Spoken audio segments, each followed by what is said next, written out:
السلام عليكم ورحمة الله وبركاته. أصحابتك حرن أم صونا وإذن سلامي لبوجوكتان سودا وادا أصحابت مربى دم بيسن وصو بيليس وحايدن لا هاي كعم فرنك سودا وادا أم صونا جنال كسودا وادا ميلين كجعليا كسودا وادا أصحابي وحوايان تام إسك حنوسنا شيدانا حنوسنين ولي وحواي هرايرا igu jiro videogii horeeto qisadii aan soo duubay labada qiso oo aan soo duubay oo hore si fiican maan u daawanin dad badan waxay dhaheen waxaa ka jiro shucaac iyo waxaas insha Allah dib ugu soo celi doonaa biidnillaah.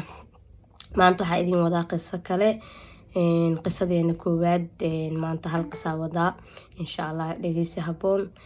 qisadan waxaa waaye ninkan waa 40 sano jir waxaa ka dhimatay xaaskiisa waxay uga dhimatay 3 cunug oo cunuga koowaad ugu weyn uu jiro 10 sano midka kalena uu jiro ku xigo 8 sano midka ugu yarna 6 jir uu yahay. aabahood wuxuu damcay yani inuu guursado si yani ilmihiisa uu asxaan ugu sameeyo oo u raadiyo yani qof koriyo asaga nin waaye ileen maamo camal u noqdo daryeelo. kadib wuxuu soo guursaday gabar akhlaaq iyo diin iyo adab leh. alxamdulillaah markii oo gabadhii soo guursaday sanadkii koowaad ilmihii ayadii way isfahmi waayeen ilmihii aad u dhibsadeen way dhibi jireen. wiilka uu weyn oo 10 jirka mar walba wuxuu ku soo bijiray inuu ku qayliyo inuu yani maxaa la oo hadalada ayadoo yani markay jiifata ama markay wax sameysanayso oo hadallo qaylo ku dhaho alaabta guriga tuurtuuriyay yani oo dhibaateeyo wax le ku rafaadiyo mar walba u dul qaadi jirtay mar walba yani waxay dhihi jirtay waxay xasuusi jirtay maxaa la xadiiska nabiga yani qofkii u naxariisto maxaa la ilaahay dadka u naxariisto ilaahay u naxariistaa. ciyaalka ma diinta iyo waxaasay bari jirtay maamo noqotay ayaga mar walba ma joojiyaan way rafaadiyaan. maalin dambeeto waxay ku soo biyeen ninkeedii safar aaday markuu safarka aaday yani wiilka weyn iyo mid ku xiga soo raaceen si ayada u rafaadeen ayadana maalintaasoo dhan ma soo bixinin way jirareed qolkii yaa lagu furay qolka maksus lagu furay oo inoo rafaadi la rabo.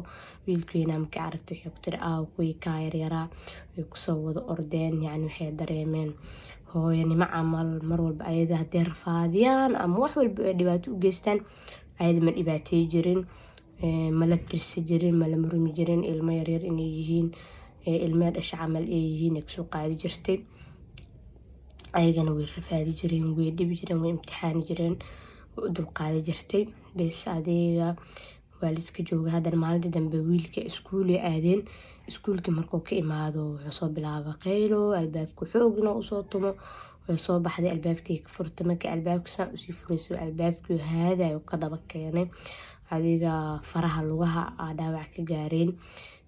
aabiis wuu maqnaa marka wiilka wuu naxay wuu la cararay isbitaal uu geeyay isbitaalka ay 3 bari ku jirtay. marka qaybtii hore aabahood markuu maqnaa isaas u rafaadinayeen aabahood ma soo sheegin sababta waxay dhahday yani ilaahay ayaa ajar ka rabaa marka aabahood iyo waxaas ma soo sheegin ilmo yaryar waaye hooyo camal ina u tahay iska soo qaaday. kadib markii oo dhibkan u geystay wiilka waxay ku dhahday aabaha yani waxaa lagu dhahaa dhaawac yaraa gaari ku dheh isbitaalkay joogtaa wax yar waaye wax weyn ma aha yani asagina ku dhuftana way qarisay. kadib isbitaalka 3 bari ku jirtay ilmihii waxa ku dhahay markay isbitaalka soo baxda farxad yani hooyadoodina u imaata camal way ku soo wada ordeen way ku farxeen way soo dhaweysteen way soo jiidatay ayadina waxa ku dhahay maasha Allah way jeclaatay ilmaha mar walba way sii jirtay waxay noqotay hooyadoodoo kale ka dhigteen way dareemeen inay hooyo camal meesha u joogto. kadib waxaa dhacday quraankay bari jirtay mid hadduu xanuunsaday habeenkii dhan way la soo jeeday way haysanay ayada marka ilaahay bari jirtay inuu awlaad siiyo. kadib ilaahay wuxuu siiyay ayadana cunugeedii wuxuu ka mid noqday ilmahan walaalihiisa kama aysan takoorin ilmahan walaalihiis oo ka mid noqday kama aysan takoorin ilmaheeda sida ilmihiyan iyo asaga isku waxnaanay jirtay walaalihiis way ku farxeen aabihi wuu ku farxay meeshii yani ilmihiina dhibka uga daayeen ayadana waxay ku noqotay hooyo fiican maasha Allah. qisadeena koowaad halkaas ku dhamaatay. marka dadka isku mid ma ahan eedooyinka qaar xunna way jiraan, laakiin aksar markii dadka la fiiriyo xumaanta u badan. Ani xumaantaas marka waxaa ka wadaa, waxaa fahmi yacni ninkii naagtan oo furay, naagtii yaa ninka soo raadsanay miyaa, cunuga doomiyo jooga naagtaa u imaanay miyaa, waxaas maalgada horta kasoo jawaaba adinka. naagtii yaa cunugan u imaayeyso oo ninkii ayada asaas isku arkaya mee uga baqaysaa ee cunuga u rafaadihee u dhibaateynay ee rafaadka u marsiinay saqiirka ah. yaa ani waa fahmi waaye. walaa eedooyin xunna way jiraan, eedooyin fiicanna way jiraan, laakiin waxaa waa an eed oo ma jecli. eed ma jecli, walaa ma jecli. laakiin waxaa dhihi lahaa eedooyinka oo inay janalka ay ku xiran yihiin waa macquul. waxaa idin dhihi lahay noqda gabadhan oo kale ku daysada, ilaahay ajar oo ku siinaya. dad qaar waxaa jiro cunuga ay ku rafaadinayaan, gabadhan hadda ayaga ilmaha ma dhibeyno, ayagoo ilmihii dhibaateynayaan way qarinaysa. kuwana ilmaha intay dhibaan ee been ka sheegaan oo la dila ee aabood ku dacweyna, ayagaa rafaadinayaan, ayagoo eedooyina wax dilayaan. haddana aabood markuu imaado waxaa la cunuga xunkaa anuu hooyadiisii anuu saane anuu kan anuu kadaa oo waxaas iga sameeyey iga celi camal.